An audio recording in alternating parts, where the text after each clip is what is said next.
knowledge meets the action. Welcome to the Empowerment Show, where we break down the barriers, helping you grow. Financial literacy, speaking truth to the power. Real conversation, changing lives by the hour. We inspire to change, yeah, we challenge the status quo. Sharing tools for building wealth, watching your seeds grow. Empower you to take control of your future. No more living in the past. We're the authors of the suture. Get ready, get set, let the movement begin. Because empowerment starts now. Let the light in.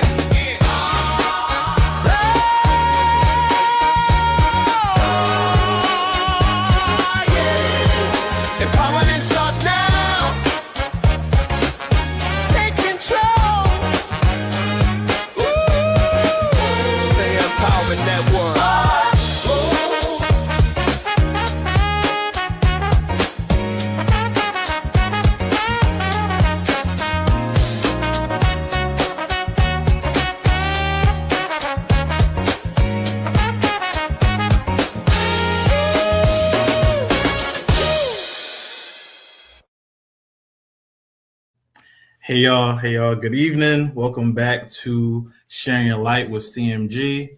I'm CMG, your host. Here on Share Your Light, we talk about people in the community who are doing things that kind of grow from their passion and how they impact the people around them, the people in our community. And we just want to continue to make them, share the light with everyone. And as you know, I always start with a Bible verse. So I'm going to hit Philippians 4:8.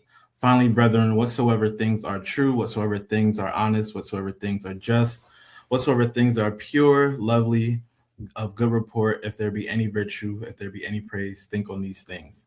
So today I kind of wanted to talk about a little bit of mental health, being kind to yourself, and we have two lovely ladies that will help us with that. I think they're waiting on us right now, so we're going to have Anissa and Aaron come to the stage. Hey, hello, y'all. Thanks for coming onto the show for me. How's it going? How y'all doing? It's going well. Great. Happy to be here. Happy to be here. Now, a little transparency, It's a little rough getting it together, but I'm glad that you made it. I'm glad that you took the time out of y'all busy schedules to be here and discuss. So we do have a little bit of, I guess, say alphabet soup under your names, if you will. Explain what those mean to the audience. Oh, yes. Hi. Mine is LPC, licensed professional counselor, and then the mental health services provider is the MHSP. Nice. Yeah, and mine just stands for licensed master's level social worker, but I do have clinical training. Okay, so you were definitely going to talk a little bit about both. So I guess we'll open up the question with, why did you get into your specific field? What about it kind of pulls you, drives you? Turn it over to you, Anissa. I'll follow up. I'll I'll answer the next question first. Okay, we'll take turns. So basically just, had a lot of life happen in a really short amount of time. Saw a lot of people die early from suicide, and also just struggles with addiction, and also just dealing with family of low income and watching the struggles and things they went through, and just how it impacted their ability to show up and be present and to living in survival versus living and thriving in love, etc. And so got to college, was like, what am I going to do with the psychology degree? And talked to a couple professors, and somehow everyone was like, try counseling, do therapy, etc. And so, yeah, I got my master's and went from there. Nice. How about you, Aaron? Yeah, so my pathway is a little different. When I started undergrad, I initially thought that I was going to be an attorney. I picked up psychology because I had taken some classes in high school and I really liked it as a study, but ultimately just thought that it would help me in my aspirations of becoming an attorney. We got to maybe first semester, my senior year, I was getting ready to, apply to sit for the LSAT. And I just heard a voice going, right population, wrong path. And immediately proceeded to have a breakdown because up until that point, I really, really thought that law school was it for me. And Nisa will tell you, I would be crying in class. I don't know what I'm gonna do. Everybody, at that point knew that what master's program they were going into or had jobs lined up after graduation, and I was just lost. Yeah. It wasn't until one of my mentors kind of pulled me into her office and was like, what you doing with your life when you graduate? And I was like, girl, I don't know. And she, I'm just being honest, Oh, be real, be she real. yeah, she was like, well, consider this social work program. It just started at Sanford's campus. They have a really good director over there. Just have a meeting with him and see what he says. And so I met with him and I kind of was telling him, my journey up to that point and the things that I was interested in and some of the service learning things that I was doing. And he was just like, hmm, I don't know what exactly it is that you're going to do, but I feel like you could figure it out in social work. And so that's how I got into my social work program. Because at that point I was just like, well, I have no other option, so let's just see what happens. Yeah. Um, some of the first classes I took were clinically based, and I loved it. I was like, oh yeah, bet, I can do this. Mhm. And so went through my whole master's program thinking that I was going to be an adolescent therapist. Was actually like empowered by the idea of it because I'd worked with kids before who just really, really struggled and there was no mental health support for them. And so wanting to fill that gap in that way. Then I graduated and my mental health took a nosedive. Mm. So I felt like I could not show up for my patients and my clients the way that I wanted to. And I had to pivot. So instead of focusing on mental health proper in a clinical setting, I went the nonprofit route and started supporting communities. But believe it or not, a lot of that skill set that you learn is transferable. Okay. And so I was still applying kind of what I had learned clinically in a community based space and I love it. So I get to support mental health from the back end, like working with policies, working directly with teachers and students and parents and families, and like really getting them to understand just how important mental health is and the work that kind of needs to be done on the back end to be healthy mentally. Yeah. And it's great. So I went from clinical counselor track to advocate in a lot of ways. So yeah, long way of saying not in the profession proper, but parallel, if you will. Yeah. I mean, you're still doing the work, it seems. Still seem like you both definitely want to help the community because apparently there aren't as many resources out there for us. And Mhm. apparently mental health and that stigma is still around today, even though we see the detriments of not having mental health. Um, Professionals assist you. And then we also see the benefits of being able to get yourself out of that bad mindset or depression or what have you. So, why do you think there's been such a disparaging, I guess I'll say stigma again, or lack of education about these things? Racism, no. But for real though. No, but seriously. Mhm. Um, I think when we talk about communities of color and specifically African American communities, I think we have existed and lived in a structure that was not built for our betterment. Mm. There were federal policies that were in place that, created barriers for access to healthcare resources. Poverty is a huge barrier for access to resources.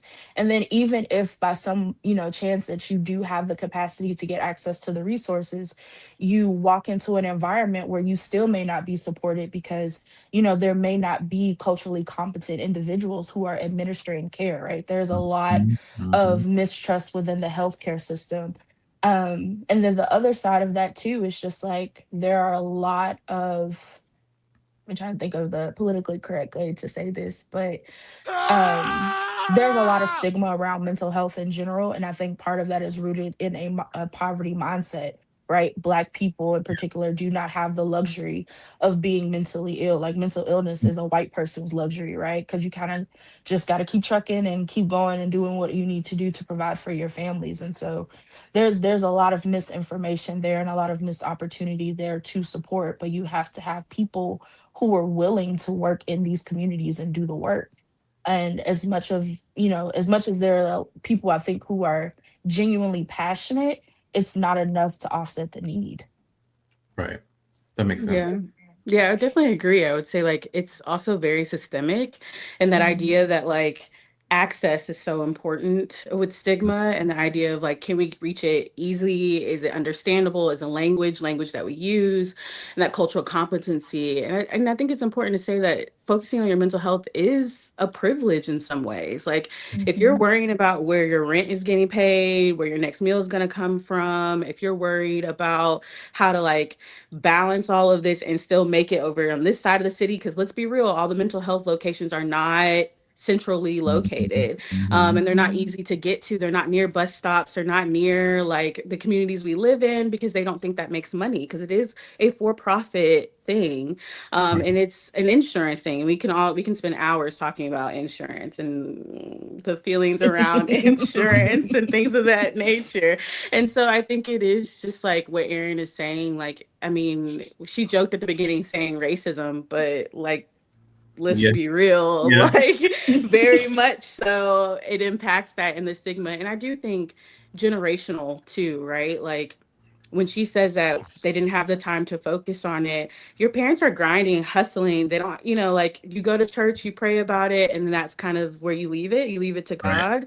But then you're still struggling and kind of trying to figure out, like, well, I'm not understanding. Like, I prayed, I left it, but my mind is still ruminating. This Mhm. stuff is happening. Mhm. But I have to, like, work twice as hard. I'm trying to feed kids. I'm trying to do all of this. What time do I have to give someone an hour to vent, And that's kind of how it's Mhm. shaped as like, what time do I have for that? And so I think it is systemic. And I also think it's cultural of like slowing down. You're not a cog in the wheel, capitalism, like all of that plays a part in why or why not people get help when it comes to mental health.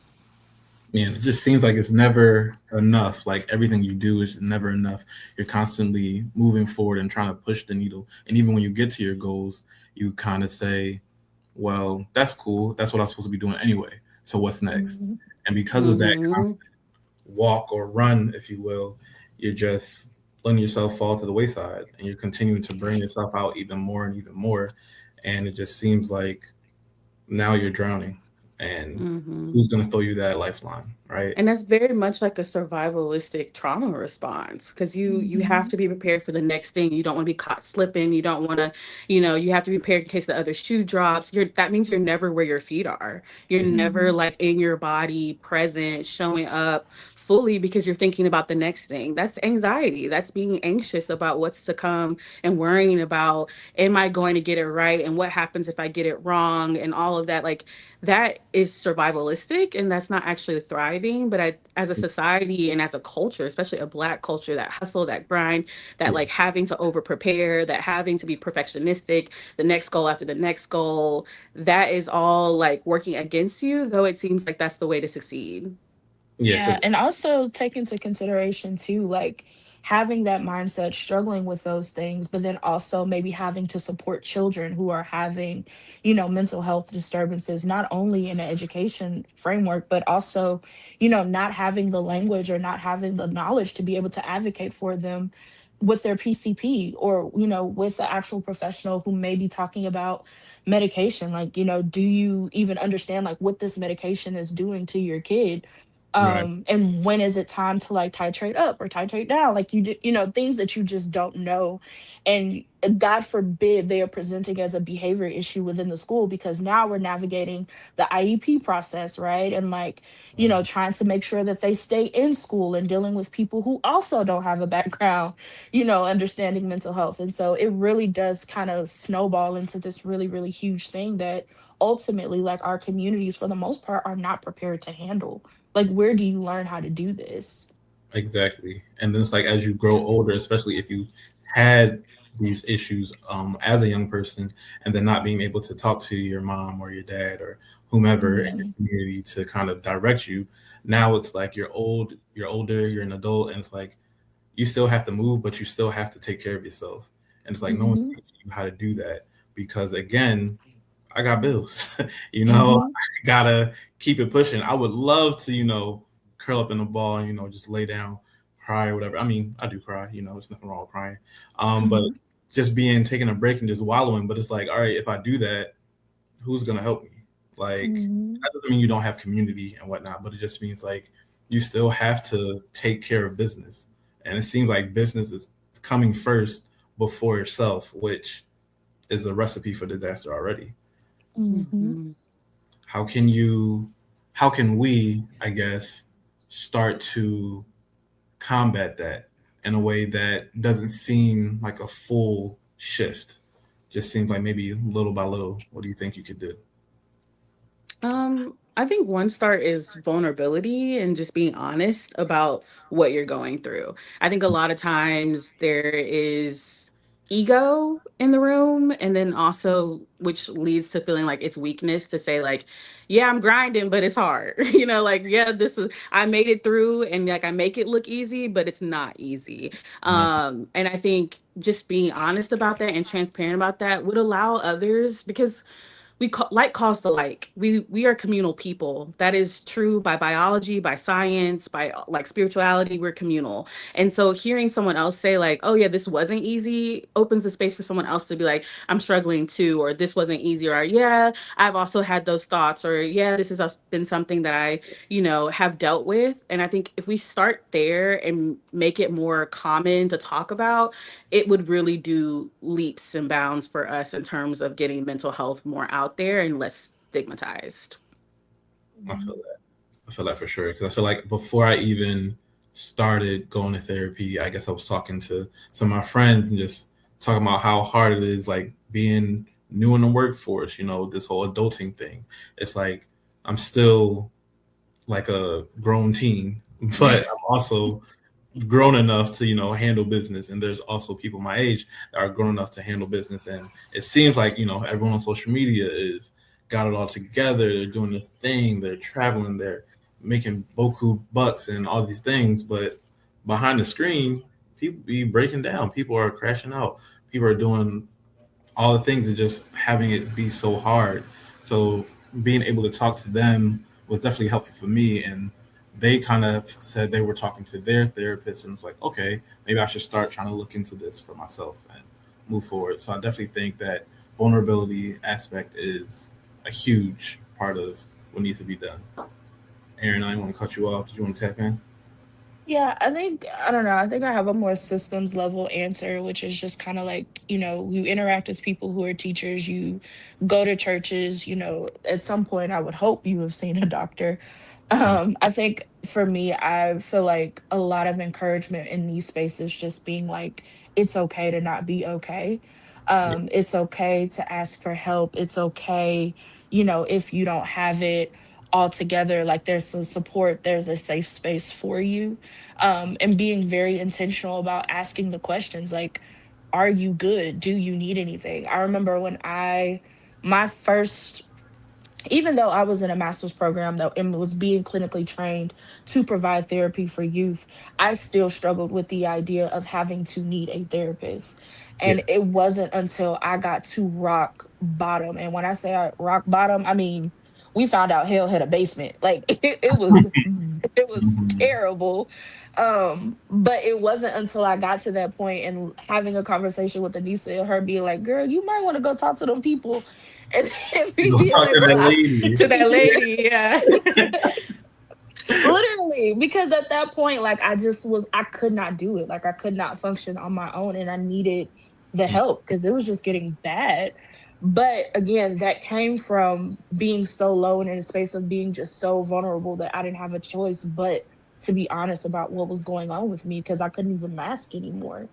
And Right. so the goal is not for anybody to hit rock bottom because it's not fun. Right. Um, Mhm. but to just kind of be honest, like if you feel like you're getting to that point, like these are the resources that you could potentially seek out. This is what we can help you with. These are signs of rock bottom. You know, how can we support you? And speaking Mhm. of, can you give some examples or some insights to what these signs may be for people who don't? They might think it's normal to feel anxious all the time. They might think it's normal to, just want to be sleep when you got things to do, or any of these things. Can you give us some Yes. signs? So how it showed up for me was over functioning. I was just so uncomfortable sitting in silence and like resting because it always felt like there was something to do. It's always something. Um Hmm. yeah. it also showed up for me as like irritability. um like the slightest inconvenience, or the sensitivity to tone, or sensitivity to things not going the inefficiency, things not going the way I wanted them to go, would just lead to these super high, like, angry responses in real time. Yeah. Yikes. um and then we made it to the phase of where I could not control crying. Like, I prided myself on being someone that didn't really emote, but then Mm. it got to a point where I couldn't even drive from point A to point B without having a full-on breakdown and panic attack. So yeah, there are lots of signs, and when I say I was not okay, I was not okay. Hey. That's real though. That's real. And I mean, yeah, I think it's constant thoughts looping in your head, the inability to shut the thoughts off, the trouble going to sleep, staying asleep, Mm. nightmares, sleeping too much. And too much is a real thing. Like you can oversleep. I think it's also eating habits, increase of appetite, decrease of appetite. Think about like everything in life is cool in moderation. It's the extremes that need to start to like alert alarm bells kind of going off when you get to extremes, whatever your extremes are, because everyone's extremes are different. So there's no like clear cut amount of hours of sleep, there's no clear cut amount of eating. It's all about what's not your baseline or your norm. And I think also like most people pick it up too, and like, you know, if you, what's the word, I think that over functioning is a good way to put it. Of if Mm. you feel like you just are the energizer like bunny, and whenever you stop, it feels like everything just overwhelms. If you find yourself disassociating, i.e., kind of like zoning out, like I've done that multiple times where I drive home and I told myself before I left I needed to stop at the store, but I'm somehow at my house, never stopped. Like, you know how you've That's driven like the home and you're just worst. like, how That's did I get the home? I don't even Or remember don't my even remember the drive. drive. Yeah. Yes, worst. literally. You just dissociated. You literally were not where your body is. If you Mhm. find that you're like numb, or you feel like you just can't feel feelings, or you're feeling in the extremes, those are all, there's plenty of signs, and those are all signs that maybe you should check in and talk to someone. And another big sign that we don't talk about too is self-medicating. Weed, Mm. Mm. alcohol, Mm-hmm. Sex. hookah, sex, Mm-hmm. hypersexual activity. Like, there are signs. There are always signs. And I think people all the time like to just chop it up to, well, that's just how I am. No, Bookies, you traumatized. You got a lot going on that you probably, should have a conversation with somebody about, because that is not the typical healthy way of functioning. And like Nisa said, like, a lot of these things are tailored toward you, like, yourself best. And it just kind of depends on where you're at and what you're using. But if you're one of those people where, if my nerves bad, I gotta smoke, or I wake up and smoke before I can start my day, Or or social I functions. You can't go to a social Mhm. function without Mm. something in your system. Yeah, you can't go. You well, we can just go talk about this all over the place. Like, you can't make it through the day without having that drink, or you get angry and immediately you need that drink to calm your nerves. Like, Yeah. that's not typical. Like, that might be an indicator that there's some additional support that's needed.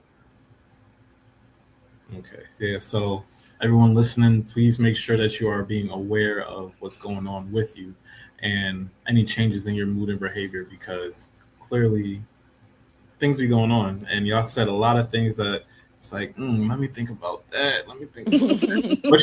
But this is why we go to get help. This is why we, make those strides, so we aren't stuck in feeling how we believe we should feel, how we believe we Mhm. should be operating, when in actuality, we can operate at a higher level.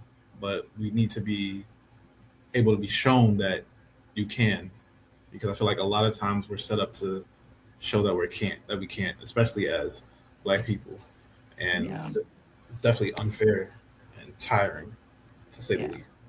And definitely want to emphasize and overemphasize too that if that is how you are functioning right now, and if that is what you need to do to get, or you feel like that's what you need to do to get through your day, I'm not going to say it's okay, but it's understandable, right? Like you're doing the best you have with what you know how to do. But Right. what we are Mhm. saying is that there is a healthier way to manage stress, to manage anger, to manage anxiety, and all these things. And so, you know, this is not coming from a place of judgment, but more so Mhm. Mhm. care, right? Like we want you here for the long time, not just a good time. Exactly. And there's a better way to do this, or a healthier way to do this. Absolutely. There's so something I always tell clients and patients is that like you survived up to this point. You have survival Mhm. skills. That's fine. It's just that is this going to be a long-term survival skill or are you using it in the right setting? Because that might have worked for you as a kid, but is that working for you now as an adult with Mhm. responsibilities or now that you're trying to be in a relationship with someone or now that you're trying to maintain friends or relationship, be a parent and all these identities, you got to kind of sharpen those skills up or change skills or kind of adapt. And also, like maybe before then, you were doing what I like to call kind of like band aids. And now at some point, you got to do the surgery. You got to get to the root of it because Yeah. the band aids are only going to last for so long. And then you're wondering why you're back in these cycles every other season. I have a dog, as you can tell. Just saw being on it too. He making his debut. He says, "My time to shine." Exactly. Listen. All mental health matters. Period. But yeah, I think we're gonna take a quick break right now, and then we'll come back in a little bit. If that's cool, with y'all. A doctor's calling. A company's mission. United for a greater good. When Edmark International, the pioneers of wellness, joined forces with Dr. LaJoyce Brookshire, naturopath, the world gained a new weapon in the fight for true health. Co-created, science-backed, nature-powered. This isn't just a product. This is a movement. Born from decades of groundbreaking research, naturopathic mastery, and Edmark's relentless innovation. The body wants to heal itself, and we have just given it the ultimate toolkit. A detox unlike any other. A partnership unlike any other. The future of health starts now. All right, and we're back with Anissa and Aaron. We've been having some good conversation about mental health so far, and I definitely appreciate you both for being here. I kind of want to move into, I guess, a bit more of a personal tone, if you will, and the fact that you're clearly both professionals who are growing in your respective professions and growing in how you help others.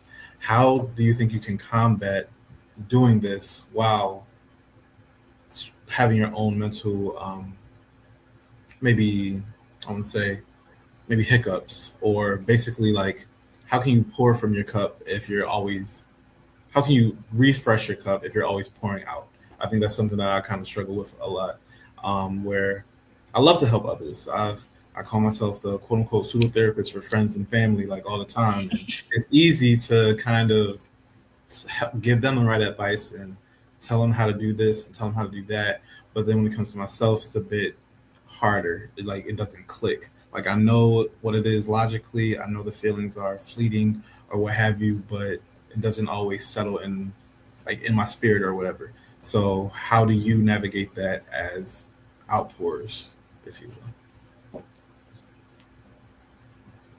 I'll go first. Well, I have my own therapist for sure, and I have had a Period. therapist Uh-huh. for years. I don't think I could do this work without having one. I also have an amazing village Mhm. of support and people that they respect my boundaries. Like if I can't talk to them because I like had a long day and I'm just talked out, like I'm tired of hearing myself talk, hearing people talk, they'll call and I'll be like, Mhm. decline. I ain't got it today. And I can text them and be Yeah. like, listen, I don't got it. I'll call you tomorrow. And you know what I do? I call them tomorrow. They know I'll call. Or if Mhm. it's an emergency, I ask, like, is everything okay? But I'm really good about balancing that I need my people, but I also need my me time. I also Right. have hobbies and interests outside of work that are not paying me, that just for funsies, just so that I can have things to do, volunteering, things that just fill my cup, my passion without having to like do for others. But I really think the biggest part, that and the spirituality component, definitely prayer and talking to God and leaning onto the Bible. But I really say like the biggest part is my village. Like I have an incredible community that's accountable. They hold me accountable. I help them be accountable. We talk about these things constantly. Um, yeah, I think that's the biggest reason why I've been in this work for so long and do very significant trauma work. Nice. Yeah, I think for me, it took a while to get here. I'm not gonna lie to you because I, for a really, really long time, found my worth in my work. And so if things were not going well or if problems were not solved, I took it personal and thought that that meant I just needed to work harder, Mm-hmm. which I really, really struggle with. And so I too, started therapy, which helped, but it wasn't enough. And then again, just started having some more issues and finally led to being diagnosed with anxiety and depression and requiring to be medicated for it. And so it was a combination of different things. It was like, had to get medicated, had to make sure I maintained, my therapy appointments. I joined a gym and started like strength training. Um, started trying to figure out like what coping mechanisms actually worked for me. And then Mm-hmm. the biggest part of it too for me is village. Like I didn't necessarily grow up knowing what it meant to ask for help or knowing what support from people could look like. Like, Yeah. having people that love me enough to figure out what they could do to support me. And sometimes that looks like, girl, you've been at work since 7 o'clock 3 days this week. You not going home? Or, you know, people being like, you haven't talked about this in a while. Or I asked you how you feel and you started describing to me all the things that you have to do. No, oh my goodness. What? She real bad about that one, y'all. She real bad about that one. Like, girl, how are you? Tell me You about that okay? job. I mean, it's all right. I got to do this after work. I got like, nah. Terrible. Uh-uh. Terrible. And having friends that are like, you haven't left your house in 3 days. Get dressed. I'm coming to get you because we're going X, Y, and Z. And so, for me, it just ended up being a combination of things and then just trying to reinvest in my passions and things that I like to do. Like I started serving at my church because I really, really loved it. And I wanted a way to be able to turn my brain off, but still, show up for the kids that I work with and that I cared about too. And so sometimes it may not just be that one thing. Sometimes you may Yeah. need a combination of things. Sometimes you may need a combination of a lot of different things. Mm-hmm. It just really goes back to figuring out what works for you and what's effective. And I know for me, believe it or not, like that external accountability really, really does help because sometimes I can just be so tunnel vision on what it is I'm doing or what I got going on that I'm not paying attention to how I feel, that Yeah. I'm not necessarily listening to my body. I'm not eating, I'm not sleeping, I'm not, keeping up with going to the gym the way that I need to. And so having people, right, that I am vulnerable with, that I'm transparent with, that I'm honest with, and allowing them to call me out and say, girl, you're not taking care of yourself. Get it together unless I got to come down there and do it for you. I don't Yeah. want that. Yeah. So I'm gonna get it together. Love you and no. I feel that those are definitely great things because I feel again in this capitalistic society we're always on go. I find myself like I said, loving to help others, loving to do that, but then I find myself irritated and I don't know why. And it's because I'm pouring too much and not pouring back. And it seems as though I don't know where the off switch is, because it's like I like to do this. It also gives me a sort of nice feeling to help others to know that, I'm making a difference or I'm being another kind soul that someone definitely needs because we don't have enough kindness in this world.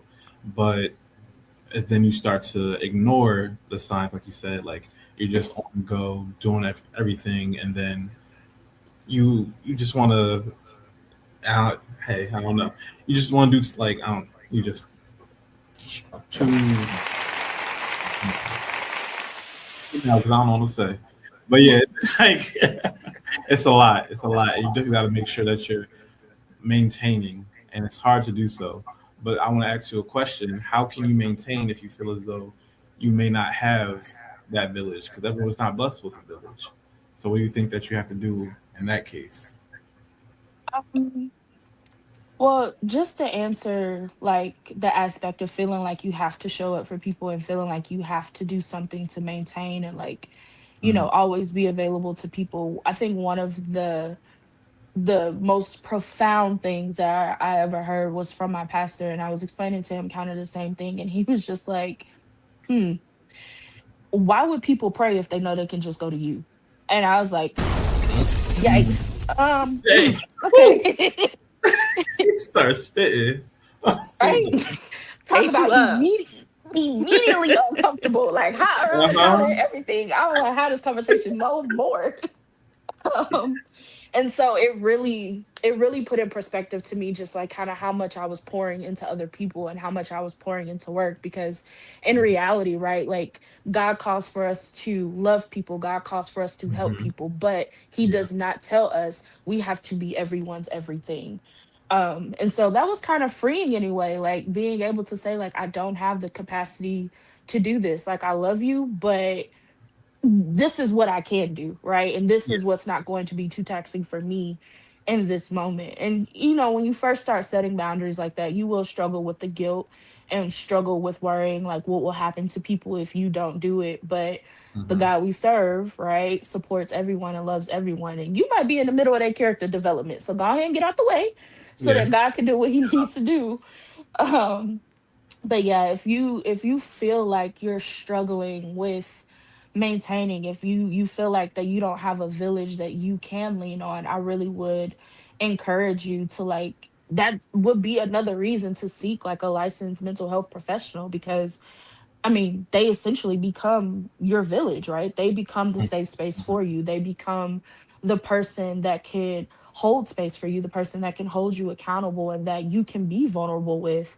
And I will also add, they can't tell nobody your business because that's illegal and you can sue them. Hey, So, got it. so if you need that extra like anonymity that's attached to it, like that definitely is a safe space for you to do that. And they cannot judge you, so if you feel judged, find another therapist. But you know Hmm. Absolutely. those are people that are built-in supports for you, like that is their job. Yeah. So that, and seek community, and it can be hard, especially trying to make friends like as you get older. But people come into your life for a reason. Pray about it, use discernment. If you're not someone that's spiritually minded, however you discern who are good people for you, lean into that. But for me personally, I think the one thing that I would recommend people do is just find somebody. You only need one person. Just Yeah. find somebody. Hmm. How do you? Because we talked about not pouring out and setting these boundaries. How do you Mhm. feel when you started saying no? I'm still trying to Ter- figure, still trying to figure that out. You know. Terrible. I felt so I Yeah. felt so bad. Yeah, I was gonna say was a people pleaser real bad for a really, Hmm. really long time. Saying no felt like I was damning the relationship or hurting potentially all of these people and all these things like that. And I had to really, through therapy and process of like, what is this about? What is this? What is going on? Is it fear of abandonment? Is it fear of being seen? Because when you do for others, you don't talk about yourself too much. You're doing so Right. much for others, you're not really asking for help yourself. Hmm. So I really had to do some self exploration around that. But once I started setting boundaries, I also had to reframe it as this allows me to show up better for you. Because Right. when my cup is full, I'm showing up the best me. I have time, I have energy, I'm not irritable. I can actually like think through the problem you're asking me to think through. I'm actually present with you and not worried about the next thing, you know, all of those things. And so being able to frame it as like, these boundaries help me to stay in relationship with you. It helps me to make sure this relationship is something I'm intentional about, that I care about, that means something because I want to be my best for it. And so that really helped me to be able to say no more. Nice, nice. Because it's definitely a struggle. I'm not gonna hold you.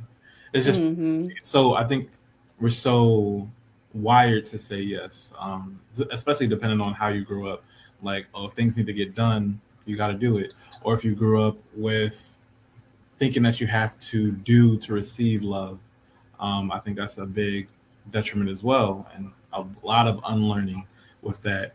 And it's definitely not easy. It's it's not easy at all. And But I think that's a byproduct of capitalism as well. Like you're only as good as much as you can produce and function. And that starts with kids, as when we say like, you know, only I love you and I'm proud of you around grades. And like when they're doing mm, something or achieving mhm, something, very rarely do we tell kids, I love you just because you are. I'm right, proud of you just because you are. I want to be around you just because of who you are, not because you're this, that, whatever. And then when that comes to adults, it's like, okay, now I'm looking for that same producing and achievement in the workplace. Now I'm trying to like get that feedback. And if anything's negative, then they're going to fire me or they're going to leave, that abandonment or whatever the case may be. And so it really is rooted in this concept of like, can I build relationships around me that are for me just because of who I am? Can I just be myself? I'm not doing anything. I'm not being asked of anything. I don't have to be the comedian. I don't right. have to be the therapist, but just me showing up however I show up that day, and I'm going to be received and loved in return. I feel that because like, especially those kids that are high achievers, and it's like, oh, you're doing what you're supposed to be doing. Hey, welcome to the club. Welcome to the Hey, we meet on Tuesdays. There's snacks in the back. Like, those high achievers. It's like, oh yeah, we're proud of you for doing X, Y, Z, and it's like this is what I'm supposed to be doing anyway. So it's like you carry that with you into growing older. It's like, okay, well, like I had my pastor talking about, oh, you got your own job, you got your own crib, you got your own car, you're doing all these things, you're helping out. And my response was like, I mean, what else am I supposed to be doing? Like this, I feel like this is basic stuff, but then you don't recognize that a lot of people aren't able to do all these things. So you are very blessed, but again, you continue to raise the bar a bit higher, and you never see or you never look that you're living in answered prayers, or you never take the second to congratulate yourself or reward yourself. That's something that me and my therapist have been talking about a lot. I don't stop and say, "Good job," you know. This was an actual feat. mhm. I feel like sometimes the negativity, or a harsh comment or something will thrive me more than positive reinforcement. So it's like And that's that's a scam set up by Todd. Like it really is because I mean, even if we get to the science and the biology of it all, like when we think about, mice in a maze, when they get electrocuted, they keep trying. But if they get electrocuted more than they get cheese along the way, they stop trying. They won't even try the race anymore. They won't yeah, even get up and give it a go. But if they get cheese along the way and they're like, oh, okay, I'll try it again. Because there's another little reward and there's another little reward before they even get to the big cheese. You have to do that because you're biologically going to sit there and not even try. The more you start to hurt yourself and the more you don't see, like, this is a win I need to celebrate. yeah, definitely hard. This has definitely been eye opening for for me at least. I'm not sure, but it's like you just got to continue to move forward. I think in some of my, well, you know that I write music and poetry, and some of these things I start expressing how I have no choice but to move forward. And I feel like I've said that the past couple days, but I feel as though it's less of a begrudging thing, like, oh, I have no choice, but more so of I refuse not to give up. I refuse not to let myself fall to the wayside just because I know that better is for me, better is out there, and I can reach it. Um, but I don't want to use that as a crutch and where I have to ignore how I feel, have to ignore the the hurt or the pain or the fatigue or anything of that nature. I mean, you do get a choice, right? Like you can make the decision that where I am right now and what I have right now is enough for me and I don't need anything more. I think ultimately what it comes down to is like how are you measuring success for you? Are you measuring success based on what someone else has told you? Are you measuring success because deep down you know that you can do more, you can do better, and it's realistic for you to do more, and it's realistic for you to achieve better? Mhm. Because I think sometimes growing up, like, some of the feedback that we get about what success looks like, and I'm just going to be very honest, is like not necessarily the most attainable thing. Like, people who become millionaires will tell you they were put in environments and around people, that kind of helps them along the way to acquire what they have. And if that's not the socioeconomic that you're starting with, Yeah. and if that's not the type of people that you have access to, it's not impossible. But it definitely will be a lot more challenging and probably will acquire a lot more positioning that the average person may want to do. So, like, Yeah. it just kind of it begs the question, like, when is good enough, right? And Mhm. can you truly be content if this is all that you have, if this is all that you will ever be? And sometimes the answer is yes. We need teachers, right? Like, Yeah. everybody's not going to be a millionaire. Everyone's not going to be in the NFL. Somebody got to go to space. Like, somebody got to write the books. Like, there's a place for everyone in this world and in this society. And so I feel like when we stop telling people that there's success only looks one way, it frees them. That's why the kids that I work with all the time, I try to get them to understand, like, let's tap into the things that you're really really good at. Like, let's sit in the joy of doing the things that you love, right? And not necessarily attach a goal to it, or just attach meaning to it. Like, let's just do it because we enjoy it. If it turns out to be something that you can profit from and make money for, cool, great. Yeah. But we're not like, we're not measuring passions at this point. Like, we're just gonna do it for the love of the game, and that's okay.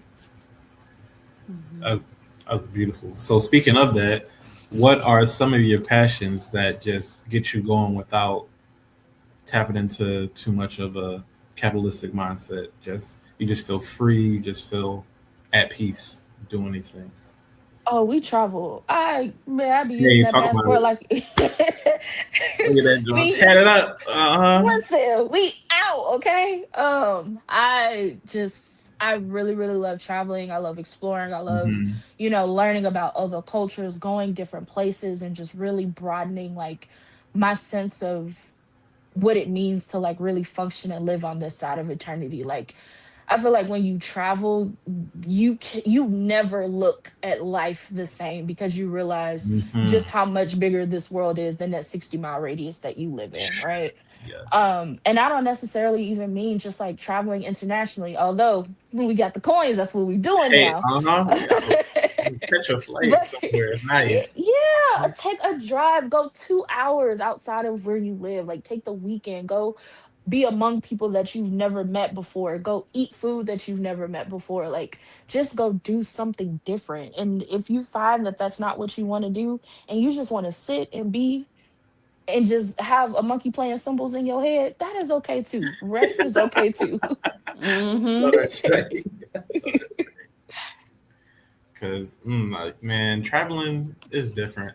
I was telling my friend, like, especially because with the borders that we kind of set up for ourselves and Mhm, race or like class and things of that nature, it's all fake. mhm, We were in Greece and we're walking around Santorini, and I'm looking at all the people, and you just hear chatter you don't really know. I'm just like, you see all mhm. these people, you know where they're from, and she's like, nah. I'm like, we could all be living in the same community back home. They could all be from my neighborhood, if you think about it, or from your neighborhood. But we Mhm. decide to give ourselves these different labels, that, if you will, and it just is a detriment to us because we can live in harmony if we Mhm. just choose. I feel like, again, like with traveling, you just broaden your horizons. You become a little less bigoted.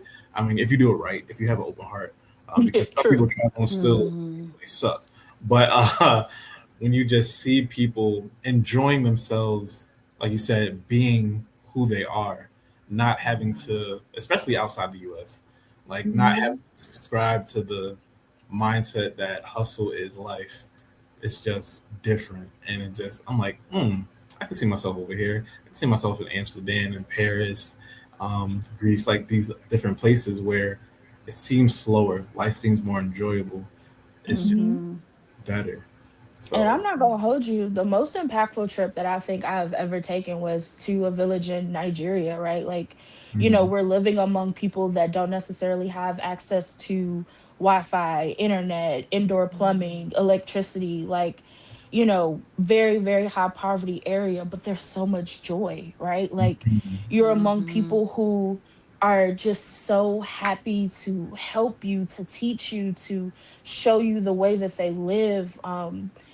Really wrap their arms around you and introduce you to their culture. And it's like, I live in a air conditioned apartment with granite countertops, like all these things that I was told that I needed to have as a marker for success, and I am miserable, you hey, know, uh-huh, compared to these people over here who are like genuinely laughing, who are genuinely happy about where they are and finding community with each other. And it just really made me think more about like, okay, joy can be found. And maybe I need to reorient myself to like what joy looks like for me or what contentment looks like for me, because in actuality, you really don't need a whole lot to experience that. And I think, right. you know, comparing myself to people who probably didn't have a choice but to find joy, in the circumstances that they were living in, but it exists and it can be Mhm. maintained.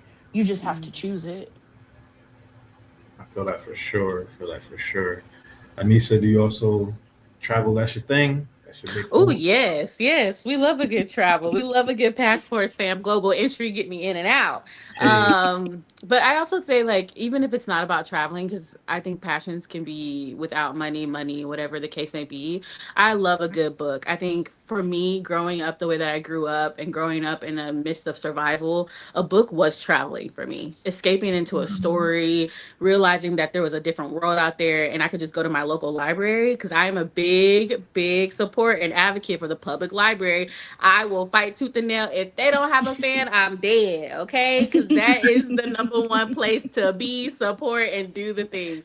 But the library is so important. And I also would say, like, I love just being able to laugh with my friends, like being able to have that deep belly laugh, joy, like Aaron was saying, to be able to just sit and be and no one's requiring of me. That is a passion of mine. I like to be a potato. Don't ask me for nothing and just sit with me on the phone. That's okay. We could just do that. And I love like, yes, coloring, bowling, the gym, moving my body, just knowing that like I'm not thinking about money. I'm not thinking about how I'm producing. I'm just showing up and like I could be terrible at it. And I'm gonna laugh at myself while I do it. But I tried something new. I tried an activity I never thought to try before. Or I have a friend who's like, go try this thing. And I'm like, okay, let's go try it together. Or like whatever the case may be. But I think it is so important to figure out like I say this all the time, being where my feet are. Like I've just really Mhm. tried to do that because I have generalized anxiety disorder and have had it for so long and didn't even know I had it until I went to therapy post college. Lived with it my whole life and thought it was just like, you know how your granny says your nerves are bad. I just thought my nerves were bad. I just thought I was like, okay. Like, and then I find out like, girl, you anxious, okay? yeah. And so being able to actually like not think about the future or worry about the next thing or the shoe dropping, that has been a passion for me to just be like, wow, my mind is quiet. Like I'm actually sitting here, not antsy, trying to grab my phone, not trying to figure out, am I ready for tomorrow? Like I'm literally just sitting here and I sat here and not had to like worry. That has been transformative. I feel that for sure. So people, please find your passion. Find not even your passion, just something that makes you feel silly, makes you want to have fun. Just Be a kid again. yeah. Yeah. One Yeah. thing I'm gonna do, I'm gonna laugh. I'm gonna cackle. All the Hello. things. Hello. Hello. And an ugly one too. A Key real gonna ugly find cackle. me, Okay. okay? A kiki, a giggle. So yeah, I think that is how you find joy, because it comes with laughter. They say laughter is the best medicine. Mhm. Like you laugh Facts. even when you find yourself doing something that feels good. It's like, oh Mhm. wow, I did that.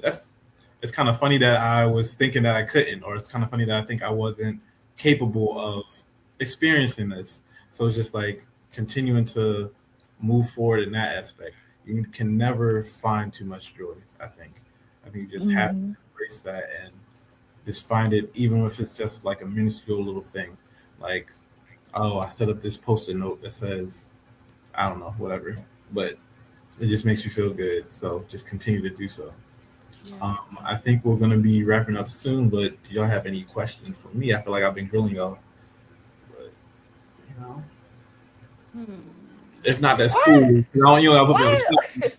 you know. Listen, why'd you pick us for this? No, Yeah. No, I'll answer that. I'll answer that. I think I wanted to, you know, explore this aspect of mental health, and I feel like y'all were the only two that I kind of knew were in the space and doing the thing, and you know, continuing to rise higher in it. Plus, y'all know y'all silly, y'all goofy, so I felt like we was gonna have a good time, you know. And that's what we have been. Usually these shows are like half an hour. We're almost at an hour now, so it's been very informative, very fun. This has Because been. we know we got the gift of the gab. We be bumping them gums. You should have told us that. We could have cut it. We've been something everywhere. We didn't talk about systemic racism. We didn't talk about symptoms of depression and anxiety. Right. I mean, we It all leads back to capitalism. If you haven't been revolutionized, you're revolutionized today. Like tagline: find your local library. Okay. So yeah, we definitely gotta do this again, you know, because like you said, we have more topics to get into, and we got more foolishness to get into, and we're gonna do it. So this is how we continue to combat the negative stigmas of mental health, just by enjoying each other and, you know, informing each other and, you know, being us. So I definitely appreciate y'all. Hope everyone that was watching, y'all had a good time. Yeah, thank y'all. We love y'all. Make sure you like and subscribe. You know, PA Empower Network, we're going to be here. Sharing Your Light is going to be here. Anissa and Aaron, I mean, I guess if y'all like them, then they'll be here too. No. We'll be back for sure. Yeah, just thank you for having a good time. Y'all better rally behind us too. Blow his inbox up. Bring him back. Okay. 10 out of 10. That part. But all right, y'all. Let's have a good night. Thank y'all for being here. I appreciate y'all. Love y'all. Thank you.